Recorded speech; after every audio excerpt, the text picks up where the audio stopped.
بسم الله الرحمن الرحيم السلام عليكم ورحمة الله وبركاته كلنتي وعنا وناكسن كسو دوادا شبكة solarportal.com solar portal Facebook live يهدو دين لافو مرولبا واحد إغلا سوعن كرتان لانكا إيو يوتيوب إسلا مركانا كريجي كرتان سبسكرايب رمضان كريم ميل والبا أو أدوكا كجوكتان برنامج كينا ما أنت وحو فوكس كساريا مديردو ساريا أرين حالي أن سوق اللي براه بلشدة وصايدك وشجع أسبوعي هرانا إن أن باريتامر دير أو كلا دوان سولا بورتال أي كودي دانكا يو فوركس تريدرز أو ضد أفر بدنا الصومالي أي لعكة قصارتي لعكة قلونتي هدي هان لهيد ودانك الصومالي جوديهيس هدي هان لهيد ودمدا بريغا أفريقيا دبي هدي هان لهيد ودانك تركيا ما أنت وحنك هذا اللي أن فوكس كسارينا good traders ayaanu saaraynaa oo xalay videos waqti hore la duubay aanu ka soo dhignay isla markaana waxaanu doonaynaa dadka inaanu cadeyno in dad ka mid ah godad ay nala soo xiriireen tabcan halkan uma soo fadhiisan inaan idhaahno godad waa tuugo lacag bay dhaceen ama dad bay wax ka dhaceen ilama aanu ka helno cadeymo cad oo ah tan la sugayo inay dhacdo arbacada bisha 20 haduu la yiraahdo laakiin waxaan rabaa inaan ku bilaabo barnaamijka wixii aan soo helay aan idin la wadaago dad badan ayaa la soo xiriiray runtii oo aan aad u la yaabay xataa rasiidyaal la ii soo diray lacago 175,000 90,000 100,000 xataa milyan la sheegaya marka waxaan rabaa in focuska aan saarno ugu horeyn dadku inay fahmaan sidee wax u jiraan sidee wax u dhaceen ayuu ku saabsan yahay live-kan waa maxay ugu horeyntii pyramid scheme-kan ama xatooyada ahraamta la yiraahdo waa bonzi scheme ayaa la yiraahdaa marka dhowr jeer waan ka hadlay sanadadii ugu dambeysay waan ka hadlay dadku waxaan yiraahdaa bal iska ilaaliyay yaa lidin dhicin laakiin inta badan dadku waxay moodaan anigu dan kale inaan wato laakiin dan kale ma wato waxaan dan ka wataa iska jira marka waxa jira nin caan ah oo American Jewish oo Yahuuda oo la yiraahdo Bernard Madoff ayaa ahaa aabihii waxa hadda Soomaalida haysto kale ninkaas waxa ku dhacday in uu lunsaday 64 bilyan oo dollar oo qaabkan hadda Soomaalida loogu dhacay oo dad badan la dhacay waxaan xasuusanaa groupyo ka dhisan Nairobi dad badan oo Soomaaliyeed dhaceen 100 milyan oo dollar ayaa laga hadlayaa marka ninkan 1960 dad ayaa waxay yiraahdaan inta badan forex-ka heblow 6 sano shaqeeyay 10 sano lacagta ka helay ninkan wuxuu shaqeeyay 48 sano ayuu ka shaqeynay Bernard Madoff 1960 ilaa 2008 markii la qabtayna 64 bilyan ayaa ku luntay oo waxa lagu xukumay 650 sano oo xarig ayaa lagu xukumay wali wuxuu ku xiran yahay magaalada New York marka waxaan rabnaa in qof kasta uu fahmo sida uu shaqeeyo wuxuu u shaqeeyaa very simply 10 qofood aan ka soo qaadaya 10 qofood ana waxaan bilaabaya wax la yiraahdo forex ayaan bilaabaya markii aan bilaabo waxaan ku leeyahay $1,000 ku soo darso waxaan bishii ku siinay 500 oo ah 50% oo lacag waali ah hadii loo fiiriyo ilaa mar dhow waxaan ka hadli doonaa forex-ka inta faa'iido laga helo markaan ku yiraahdo si lacagtii aad u heshid waxaan ku leeyahay saaxiibka keen ayaan ku leeyahay waa word of the mouth ama hadal afka laga yiri qof kale uu yiriyo kale marka saaxiibka markii isagoo kunka ay keensado 500 ana qaadanay 500 inuu kugu soo laabanaya aniga 500 aan faa'iiday saaxiibka kalena saaxiib kale keen ayaa la leeyahay marka waa bonzi oo ahraam ah oo sidan u dhisan marka dambe lacagaha hadii laga wada baxo way dumaysaa waa lacagtii dadkii laga qaaday umba isku wareegaysa marka dadka day yiraahdaan ama xilli ciriiri la soo galo ama lacagtii ay meel ku baxdo waxa dhacaysa in wixii dhan collapse ay noqdaan sida ay ku dhacday Soomaaliya Muqdisho sida ay ku dhacday Kenya iyo sida hadda ay ku dhici doonto Ilaahay ummadda lacagta u badbaadiyay arintan godad aan ka hadli doono arbacada ayay ballan dhigteen laakiin anigu sheekadan waqti badan baan ku soo jir waan aqaanaa طبعا aniga godad aqoon isuma lihin wiliga islaama hadlin qaariya kamid ah ayaa fareen ii soo diray oo umaleeyay inaan oran doono waa tuugo oo hal la qabtay aniga qofna tuug ma leh qofna wax ka sheegi maayo laakiin wixii fact research aan ku soo sameeyay ayaa halkan soo dhigaya koow shakhsiga la yiraahdo wiilka dhalinyarada la yiraahdo Cabdiqani Sheekh Muuse godad waxa wareysay qof kale oo Maxamed Cumar runtiina ma doonayo inaan erey been aan sheego Maxamed Cumar shakhsigan la yiraahdo waxa la waa shakhsi caan ah oo baraha bulshada laga yaqaano anigu waa markii ugu horeysay aan arko wiligay ma arkin waxaan la yiri waa nin high quality ah oo ninkan wareystay marka sheekada waxay noqotay oo dadka shaki galiyay dadku lacag way qaadan jireen tan waan ka hadli doonaa dadka waxa shaki galiyay oo walwal iyo walbahaar galiyay waxay ahayd clip oo Mr Maxamed Cumar oo dee qof la aaminsan yahay ah dad waxaa jira social media iska soo gala iyo dad waxaa jira la aaminsan yahay maxamed cumar dadku way dhageystaan baa waa la aaminsan yahay waa qof ma aragtay diyaarsan ayaa wuxuu wareystay Mr. Godaad Cabdiqani iyo wareystay kadib Cabdiqani wuxuu soo bandhigay arin caan baxday oo la yaqaano gabar la yiraahdo Ruth Balloon oo reer Dallas Texas ah ayaa December sanadkii hore 2019 waxa bangiga by mistake oo si qalad ah ugu soo riday lacag dhan 37 milyan 200,337 taano ama pensi ugu soo riday waaba sheeko caan oo social media warbaahinta oo dhan fiidiyoyadii xalayeen soo galiyay qoraaladii waan soo galiyay markii Cabdiqani uu rabay Maxamed Cumar inuu ka dhaadhiciyo oo uu saan u soo dhigo yiri lacagtii waatan waa ku jirtaa runtii aniga shock ayaa igu dhacay sababtoo ah lacagtaas waxay ahayd lacag fake ah meeshana kuma aysan jirin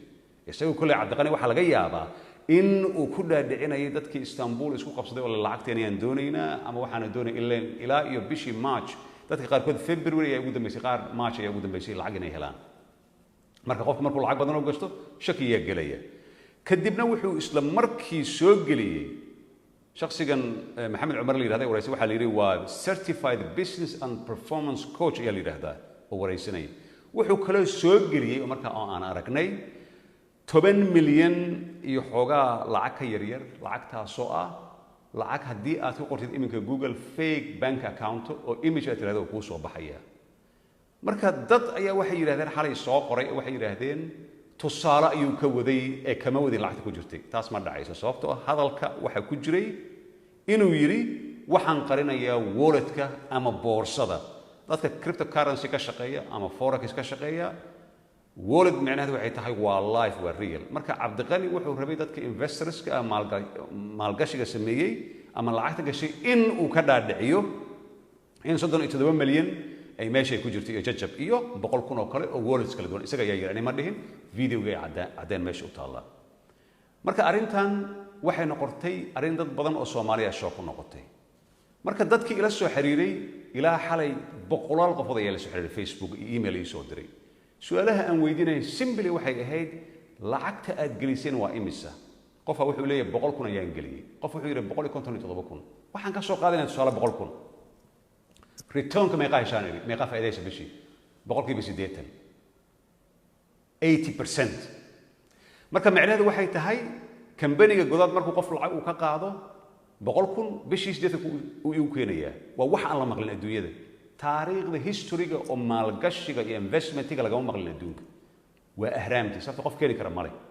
taas waa idin macnaynay qof kale wuxuu yiri 70,000 impossible وما أنا حتى شكي بان وا impossible واحد يعكر معه قف كله وحوي يري لحدا نكون وا impossible نمبا وحوي عديي لباب بلود وحن كهلنا يجري سديتن لعكتي لفهنا مركي دمبوي نوصل لعبتي نصيب الله هاني المركا نين كلا حلي وحوي يري مركو الشيء كذي مقلي إلى السوق حريرك حتى ما هين تليفون face to face أنا سكو عرفنا وحوي يري انتنا لسو حرين waxay yiraahdeen waxaad keentaan 5 milyan oo dollar anagu kiyay joogna waxayna yiraahdeen bishii 2.5 milyan dollar ba ku soo laabanaysa within 2 months waxa ku soo 5 milyan iyo 5 milyan la faahay 10 milyan taasna wax adduunka laga maqlaha bayraatay ma jirto hadii ay dhici lahayd hataa wuxuu dhow nimanka ka shaqeeya Nasdaq New York Exchange iyo kuwa Hang Seng iyo London Hamar iyo Hargeysa iyo Boormay u soo guuri lahaayeen ka gudub dadka ila soo xiriiray runtii walwal iyo walbahar ayaa ka muuqday waayo waxay ogaayeen history ka dhacday magaalada Nairobi dad badan oo Soomaaliya lagu dhacay oo lagu rafaadiyay oo xoolahoodii banaanka ay ku dhaceen marka iyadoo sida ay jirto ayaa waxay ii sheegeen lacagtii ugu dambeysay oo aan helno waxay ahayd bishii Maarso marka arimahan marar badan ayaan arkay bishii February ayaan waxaan ku arkay London sanadkii hore aan arkay astaamaha ugu horeeya waxay noqonaysaa lacagta marka dadka ay doonayaan inay ka wada bixiyaan in shirkadii ay tiraahdo arimo ayaa soo baxay arimo ayaa jira sida awgeed waxaan ka codsanaynaa suga lacagtina meesha way ku jirtaa arimahaas waxa ku xiga in qofkii hawada uu ka baxo la waayo uu dhuunto anigu ma lihi Mr. Cabdiqani godad ayaa dhuumanaya ma lihi laakiin arbacada marka la gaaro ayaan isla hadlaynaa anigu waa nacabahay ereyga I told you so inaan iraahdo dadka Soomaalida waana hadlaa intii soo caytami karta I'm very happy inay caayaan intii soo amaani karta I'm very happy inay amaanaan laakiin sheekada markay dhacdo Cabdinaasir aan ka maqlay iyuu leeyahay markii ugu horeysay kow maalintii khamiista ahayd Mr. Gorod wuxuu wareysi home cable TV uu ku siiyay magaalada Istanbul iyadoo khamiisi ahayd 14 bisha wuxuu ka hadlay arrimo runtii aan aniga jahawareer igu dhaliyay jahawareerkaas oo anoo arrimahana si fiican waqti badan ugu jiray isla markaana IT-giina inta igu filan aad ogtiin aan ka kasaayo dhowr arrimood ayaan ka soo qaatay hadaladiisa videogana wuxuu ku jiraa meeshuu ku jiraa laga wareystay anigu wiilkan yar ee Soomaaliyeed ilwil ama xumaato uma arko weligayna ma arkin weligayna lama xaajoonin laakiin hadaladiisa runtii waa hadal horaan u arkay oo aan u maqlay waraysigii hadalada waxa ka soo baxay ahaa cash digital loo bedelay oo la mid ah adeegii zaad taasoo kale waxa lagu indhasarcaadaa dadka knowledge-kooda uu aad u hooseeyo oo aan aqoonin cryptocurrency iyo forex exchange ay u shaqeyso wuxuu raaciyay kaasoo global looga isticmaalo qaab algorithm ah ereygaas waa garan waayay logic maaha ninkan waxa la weydiiyay lacagtii dadka ku dhiibteen oo millionskeed ma haysaa waxa kale uu raaciyay saameynta COVID-19 iyo dhinaca bangiyada ayuu ka hadlay COVID-19 ka marna wayaan ka hadli doonaa in a contrary waa waqti ugu fiican oo forex laga faa'iiday Wall Street Journal ayaa linkiisa soo diraya aan ka soo aqriyay aan halkaan aan soo dhigay hadda intusaya marka COVID tiisa halka dhigaysa waqti ugu fiican oo lacagaha G10ka oo aan ku jirin Switzerland iyo France waa idin sheegi doonaa looga faa'iiday mar wax laga weydiiyay in dad ay cabanayaan in lacagtooda aan helin wuxuu isticmaalay ereyada dawladihii external iyo internal ayaa isku xirxiran marka waxa kale oo raacsan oo dadka badan ay yiraahdeen wadanka Turkida waxaan sharci kama ahan marka lacagta ma guri baa lagu hayaa dadkii lacagta laga qaaday ma banking system bay gashay ma waxay gashay traders bay gashay ma investors bay gashay ma stock la geliyay stockna waa ka hadlay xilligan oo soo socda wuxuu sameyn doonana waa ka hadlay waxa kale uu raaciyay dhaqaalaha iyo global recession ayuu ka hadlay iyo economic tsunami ayaa dhacay this is nothing to do shaqo ay ku leedahay ma waa a sound bite ereye markaan aniga hadda yiraahdo dadku aan fahmi karin aan yiraahdo waxa dhacday global recession taban waa runtii global recession ku uu bilowday Germany iyo Mareykan uu ku hayaa laakiin hadda a commodity-ga maanta qofkii ku yiraahdo share waxaan iibinayaa ama investment aan gelinaya sidoo isaga sheegay diyaaradaha iyo hadduu yiraahdo maraakiibta iyo petrolka taas waa waali waxa lama gelin karo xilligan waxa la gelin non perishable food sida burka sokorta saliidda waxyaalaha cuntada oo daruuriga ayaa la geliyaa marka taasna waxay la noqotay inuu rabay sound bite inuu ka dhaadhiciyo Mr. Godad waxa kale uu yiri raali gelin iyo bonus baan bixin doonaa buu yiri waqtigeeda ma sheegi karo haddii xilliga la gaaro marka bonus dadkii raali gelin iyo bonus ayaan siinayaa waqtigeeda ma sheegi karo this is very worrying tan ayaa walwalka ugu weyn qof walba meesha ka imanaya sababtoo ah aniga haddaad tiraahdiid 21 October ayaa lacagtaada ku soo dhacaysa waan ku sugayaa marka aniga iyadoo tuhun badan uu jiro laakiin bonus iyo raali gelin markay timaado very very dangerous aniga bonus ma doonayo lacagta la fahgaan doonaya dad badan ayaa lacag gashtay waxa kale uu yiri shirkadan June 2019kii ilaa ay hadda waxay bixinayaan lacagta iminka COVID-19 ayaa saameyn ugu yeeshay COVID-19 taban saameyn adduunka ku yeeshay qof walba og yahay laakiin nothing to do shaqo uu ku leeyahay haba yaraatee ma jirto arintan forexiska haddana proofkeedii ku macnaynaya marka June 19 waxay bilaabeen qoladan la yiraahdo Godad Traders waxay shaqo ka bilowday mainly Somaliland Hargeysa ay ka bilowday February 2020 oo weli adduunka markaas uu ku soo bilaabanayo COVID-19 kan maxkamadda Maroodi Jeex record ayaa yaala oo aan idin soo dhigay xalay haddana idin soo dhigayo Maroodi Jeex ayaa joojisay gabi ahaan bank account of Godad Trading iyo Hargeysa Forex oo markii dambe sida la ii sheegay kan ay u soo wareegtay marka dadka Soomaalida ah inta badan waxaan ahay oral society wax ma akhrino ilama xanuunku nagu dhaco haddii maxkamadda Maroodi Jeex ay xilligaas akoomadii ay xirtay ma su'aal is weydiisay tirada why maxkamadda Maroodi Jeex ay u xirtay ma is weydiisay marka la isma weydiin magaalada Istanbul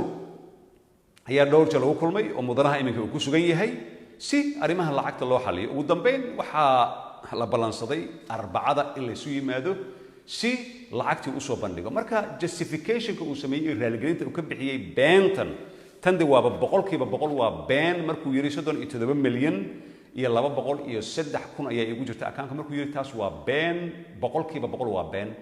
ka waxa laga soo koobigareeyay gabadhii Dallas bangiga lacagta ugu soo shubay ka waa been kan kalena waa been 8 milyan ma jirto uu soo bandhigay uu shakhsiga Maxamed Cumar la yiraahdo uu ka wareystay taasna waa been kale waxba kama jiraan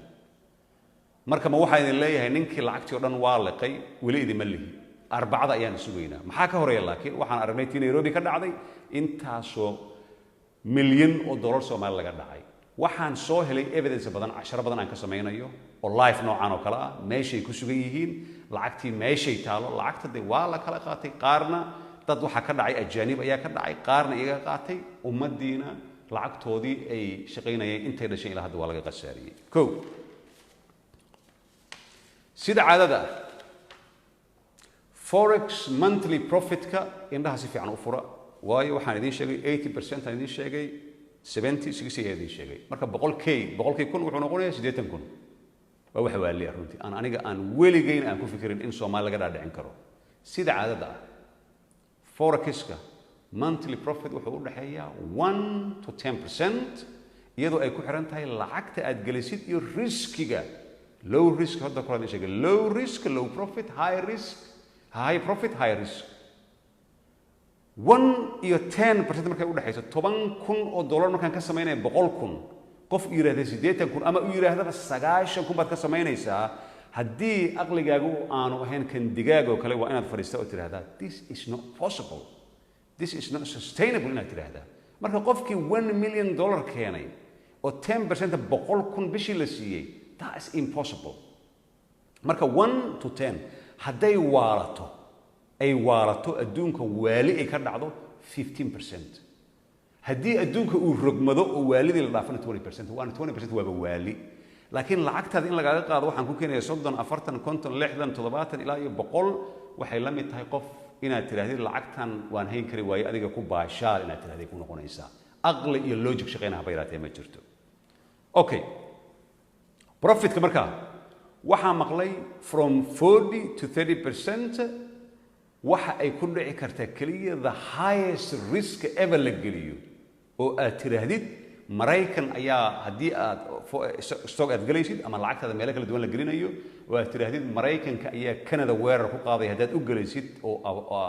gamble ama ku qamaartid taas waa profit 45 uu gaaraya marka ma dhacaysa Maraykan iyo Canada inay isweeraraan very unlikely ma dhacayso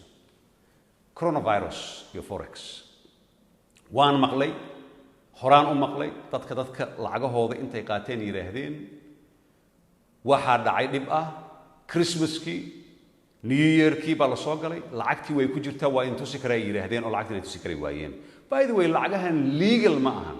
qof ku nool wadanka Maraykanka iyo Ingiriiska iyo meelaha kale sharciga weyn uu ka jiro hadii lacag uu yiraahdo 100,000 baa laga dhacay cid aad u tigti male adaa lagu xirayaa halkee keenta lagu leeyahay lacagtan canshuur ma ka bixisay marka dhibkaas Soomaali kama aysan fikirin wallahi galabta wallahi waan soomanahay wallahi alcadiin baan ku dhaaranayaa waxaan arkay reer Soomaali oo 157,000 oo dollar magacoodana ma sheegayo email ay joogaan yaa receipt-kooda la ii soo diray oo goda trades loo gelay 157,000 oo walow lahay min baa jigjiga la soo xiriiray intaas oo lacag gastay dad badan baa ila soo xiriiray marka coronavirus aan ku laaftay forex-kii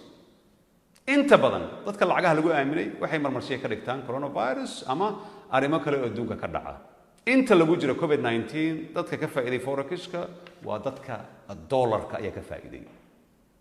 marka waaba bilcaks shaqo kuma leh coronavirus xagga iska dhig coronavirus reer forex way ka faa'iideen joornaalada adduunka Wall Street ugu horeeyay waxay soo qoreen the biggest winner of Somalia waan ku sheegay Ingiriisiga ku sheegaya the biggest winner dadka ka macaashay oo ka dhargay forex waxay yiraahdeen waa dadka isticmaala mighty dollarka awood la isticmaala kuwaasoo appreciate laga dhigay ama lagu xiray ama laga hor keenay waayo laba currency laba lacag kala duwan ayaa forex la isaga hor keenaa appreciate ayaa la yiraahdaa against every single G10 currency marka lacagaha tobanka adduunka ugu waaweyn tii lagu dhajiyay oo laga hor keenay haddii laga reebo ayay yidhaahdeen lacagta Swisska iyo Japanese yen inta ka ahayn dadka kale waa ka dhergeen way ka faa'iideysteen waxay yiraahdeen investors from all over the corners of the world rushed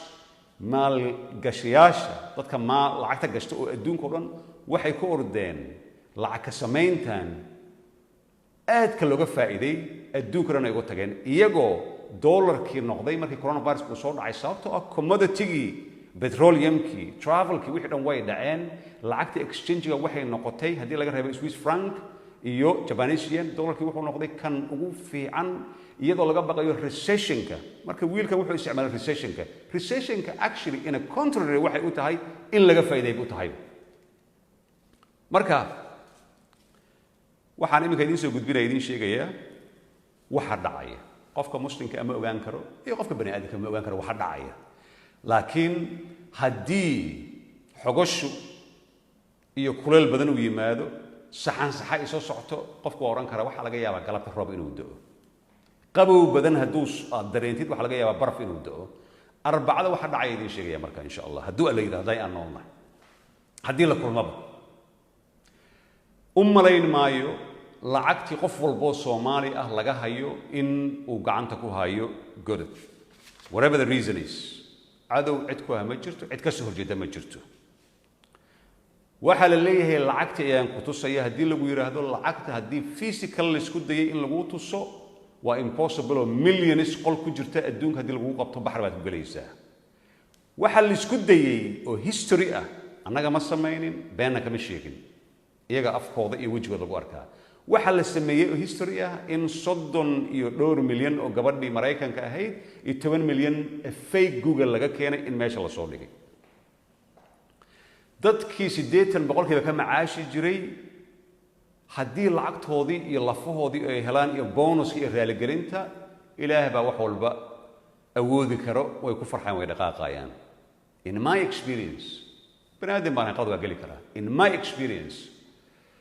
lacagtaas la sheegay qof walbo Soomaali ah oo good traders gashtay haddii ay soo noqoto waa markii ugu dambeysay noloshayda forex iyo IT aan ka hadlo anigu Cabdiqani iyo reerkiisa iyo walaalihiisa I wish them the best in the world aqoon uma lihi waa wiil Soomaaliyeed waa qoys Soomaaliyeed laakiin waan ku celinayaa waan soo aragnay raggii Nairobi ummadda lacagtooda ka dhacay waxa ku jira xataa my own family ayaa ku jira reerkayga ayaa ku jira oo markii dambe aan ogaaday waxa maxaad igu sheegi weyseen aan ilaahay haddaan kuu sheegno waan naga diidi lahaa tabcan waan ka diidi lahaa anigu $1 aan leeyahay weligay ma gelin mana gelinayo meel lagu shaqaynayo waxayga indhahaygaan ugu jeedaa waan arkayaa haddii aan ka helo 2% 5% alxamdulillah iimaankaas aan ku qabaa marka maxaa u banaan wax ku banaan ma jiro maxkamadda Maroodi Jeexi Hargeyso haddii aad dhageysan lahayd iyo joornaalada ka soo baxay Somaliland xilliga aad akhrin lahayd wax baa ku banaanaan lahaa laakiin hadda ma rabo inaan doqon baatiin idin yiraahdo ma rabo waayo dad badan oo rag aan la saaka la hadlayay galabta oo jaamacada ka soo baxay oo PhD ayaa la dhacay sababtoo ah arintan waxay ku timid word of the mouth ay ku timid saaxiibka ama reerka ay ku timid hal qabiil dhan ayaa bankruptcy loo diray marka maxaa dhacay marka labadeen ku celinaya lacag $1 milyan ah oo shirkadda loo dhiibtay haddii $100,000 qof kamid ah uu dhiibtay oo 80 ay siinayso qofka ku xiga 80 ay siinayso kan ku xiga ay siinayso 80 lacagtaas waxay ku dhamaanaysaa within 1 to 2 months ay ku dhamaanaysaa marka haddii la idinka dhaadhiciyay culimo iyo odayaal iyo garaadi iyo gaasiyaal la fadhiisanaya la hadlaya xitaa waxa lagu yaqaan malihi qoladan godad malihi waxa lagu yaqaan taariikh ahaan markuu dhaco fraudka oo maydof uu dhaco inta badan u fiirsada kuwa forex Muqdisho jooga iyo meelaha kale waxay ku leeyihiin annaga xataa lacag baan oo qasaartay ee stock exchange-gii baa qasaaray waxaan ilaahay agtiisa ka qornaayeen tabcan ilaahay agtiisa ka qornaayeen qof walba waa og yahay waxaan ilaahay agtiisa ka qorneen ma socdaan laakiin that's no excuse ilaahay wuxuu ku yiri irsaaqdada waan ballan qaaday laakiin geed hoostiisa ha fadhiisan ayuu ku yiri marka I hope 3,000 qof ayaa i daawanaysa kuwa ka badan way daawan doonaan in dadkan lacagtooda ilaahay u soo celiyo laakiin aniga Cabdinaasir ahaan haddii maanta lacag ay igu jiri lahayd godad iyo qolooyinkan kale oo waxaan arkay indhahayga aan sareen arkay waxaan dhihi lahaa ilaahay ayeeyaday ha ii gaarsiiyo ducadaasaan dhihi lahaa sababtuna maxay tahay ma ahan in aan aniga dagaal ku soo qaaday iyo dagaal ku soo qaaday laakiin iyaga dagaal isku soo qaaday markay isku dayeen 37 milyan oo fake ah 10 milyan oo fake ah shakhsi la aaminsan yahay oo markii dambe xataa inuu dadka ka qanciyo iska dhigay maxamed cumar ayaa la yiraahdaa ninkan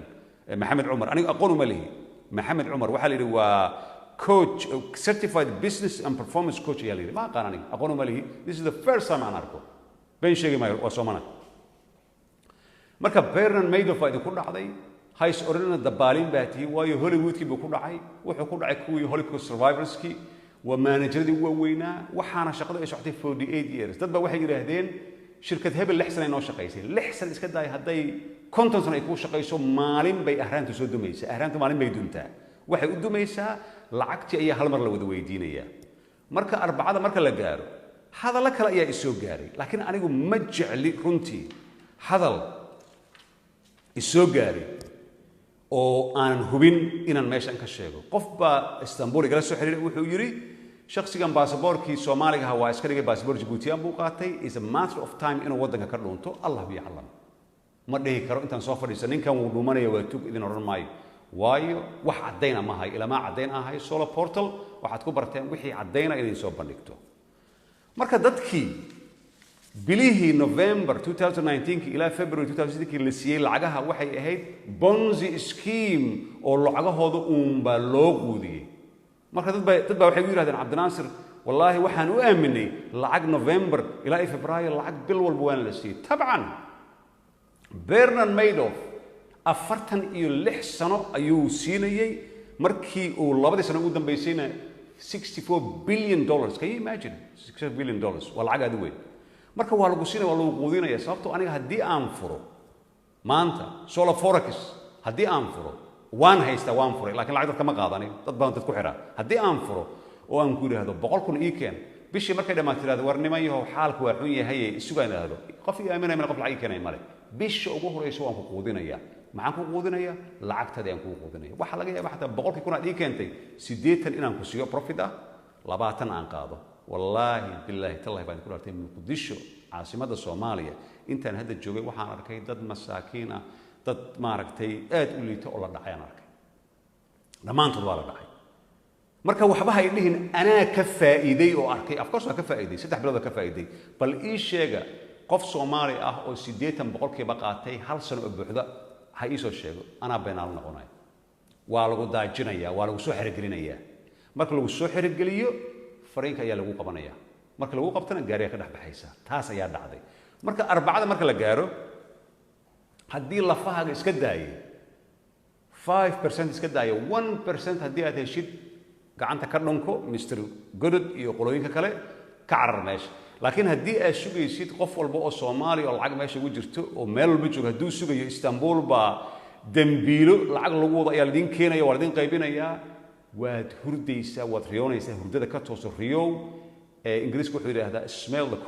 coffee-ga uri tanna waxay u noqonaysaa waa ka xumahay dadka Soomaaliyeed oo lacagtooda sidaas ay ku baxday waan ka xumahay sababtoo ah February ilaa hadda markii ugu dambeysay haddii aan lacag la bixinin this is nothing to do with the coronavirus account bangigaaga aniga kaar baan haystaa bangiga oran maayo coronavirus way lacag la bixinay oran maayo tabcan xawaaladaha iyo systemki waa la bedelay for security reason waa loo bedelay laakiin hadda ma jirto in godad aad u tagtaan oo lacagtiini iyo bonus iska daayay raalgelin iska daayay aad aragtaan marka idinka ka mas'uula maxaad samayn kartaan legal wax ma samayn kartaan yaad ku dacweynaysaa cid ku dacweyn kartaa ma jiraan waayo lacagta saa ku keenteen cid og male lacagna $10,000 haday ka badan tahay waxa lagu leeyahay ka keentay iska badaa horta kuwa Soomaali joogaaba fiican kuwa dibadda jooga oo meelaha sharciga ku jiro baxar aad weyn weey marka waxaan ku leeyahay intaan ka bixin haddii ay dhacdo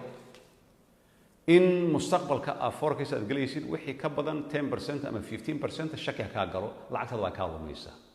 haddii aad tahay clever sida dad qaarkood ay sameeyeen labada bilood ugu horeysa markaad qaadatid bisha saddexaad marka la gaaro waxa tira lacagteedii aan rabaa la fahigaan rabaa iyo leedahay waan loo kala tagayaa laakiin I am telling you hadda ilaahay baan gaarsiin doona haddii aan noolnahay oo coronavirus iyo balaayo baan ka badbaadno arbacada waa 20 bisha maalinta arbacada la gaaro istanbul dad wariyaal iyo dad solar portal igala shaqeeya jooga iyaga ii soo waramaya laba mid ayaa dhacaysa waxa dhacaysa meesha waa la imaanaya haddana isla meeraysigii Somaliland naga soo gaaray iyo kalaan maqlaynaa ama waxa la maqlayaa hebel telefoonku dansaday waa la iyo dad badan ayaa telefoonada dansaday wala la yahay laakiin waxaan u sheegayaa solar portal marnaba dulmin mayso qof marnaba ka cabsan mayso ama ka wareegan mayso qofna lacag naguma siiyo qofna ma sheego dadka xataa lacagihii Nairobi ka lunsaday ee dadka ka tagay markii ay bedeleen hadda idin sheegaya markii ay bedeleen WhatsApp security-gooda koodka soo dhaco iskaanka lagu siro meesha location-ka aad joogtid iyo waqtiga ugu dambeeyay uu soo saaraya taasna vlog-aan soo dhigay live waan ka sameynaya ma lacag baa iga luntay maya laakiin at least waxaan dhihi karaa inta qofooda ay daawanaysa ay ugu xiran mar walba si daacad ayaan wax ugu sheegaa waxaan u sheegana mar walba waa ogyihiin marnaba qof bani aadan inaan ku maago in idhaahdo forecast-kan waa tuug ama sidaana ma dhacayso waa tii hore u dhacday aad ogtihiin wiilashii gabdhihii 2017kii soo dhigay one coin-ka naagta bulgariyaanka ah oo 4 billion lumisay markaan screenshot aan ka soo qaado aan yidhi 2017kii walaalayaal wiilashani gabdhahan Soomaalida qurquruxda badan ee istaal kale xamar iyo Nairobi maamaanayaan lacag ku darsidna waa idin dhacaya attack baa lagu soo sameeyay 90% waxa la yidhi tuug baa tahay laaluus baad ka doonaysaa waad ka hinaasaysaa bitcoin baad wadaa balaayo waa iska aamusay maxaa dhacay bilowgii dhamaadkii 2018 2019 maxaa dhacay naagtii 4 bilyan la goosatay Soomaali badan oo Sweden iyo xamar meel bujo ku qasaareen ani maxay raada marka I told you so ereyas waa nacbay marka ma ku sheegino waxaan xilligan Google lagu jiro xilligan social media lagu jiro haddii shakhsi uu ka dhaadhiciyo lacag uu ka qaatay uu ku soo sawiro 37 milyan ayaa wallet ku jirta uu yiraahdo oo wali wuxuu yiri 37 milyan waxa ka daran uu yiri wallet kan qarinaya haddii hal mar aad tiraahdo wallet-ka waan qarinayaa macnaheedu waxay tahay life waa wax run waa dad baa rabay excuse inay u sameeyaan oo yiraahdaan kan tijaabo aha loo tijaabo dadna waxay yiraahdaan raalgelin buu ka bixiyay why on earth wax been raalgelin ugu bixinaysaa been raalgelin ugu bixiyo raalgelin waxa bixinaysa qaladka markaad gashada raalgelin bixiya wuxuu rabay Mr. Godot wuxuu rabay